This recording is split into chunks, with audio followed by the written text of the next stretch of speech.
As a child in the early 2000s, I didn't have the same access to listening to music as I have today. I had my limited collection of CDs, and eventually I knew every word on every CD.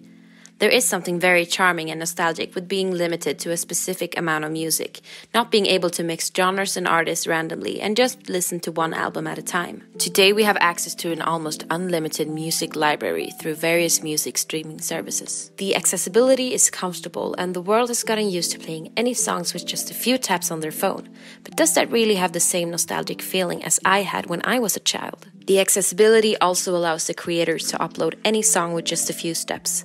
This creates a problem and has in a way had a negative impact on the artist industry. Because now you're just one artist out of millions on these streaming services, and the actual profits from having a song on a digital music streaming service aren't big at all if you're not having millions of streams. Another negative impact on society is that digital music streaming services actually are a bigger threat to the environment than already existing LPs and CDs. A Norwegian-British study about the American music industry's environmental impact has shown that the servers that the streaming services are connected to require so much energy that they actually have a footprint on carbon dioxide emissions in the world. So what can we do about this? During the last 4 years or so, I have noticed that my generation actually has a genuine interest in LPs and listening to music in an analog way. So that brings me to my idea.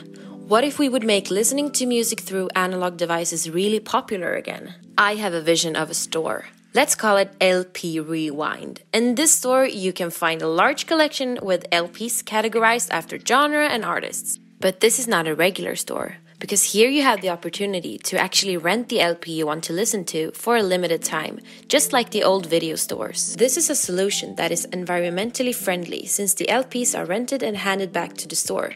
The LPs therefore rewind. Another important part of the store is that it will have a cafe connected to it. Here you can sit down and drink your coffee and at the same time listen to LPs in a pair of headphones. The store should be a place where different kinds of people can meet and talk about music, whether you're an expert or not.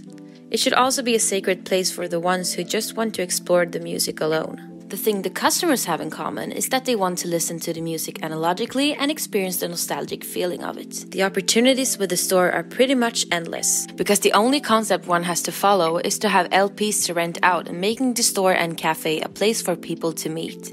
One could, for example, organize public listening parties. The crowd could then be a specific fan group, people who wants to discover new music, or even a speed dating event. This is a solution that is meant for society to connect over music in the old school way. To just sit down, put on an album and listen. It's not more complicated than that.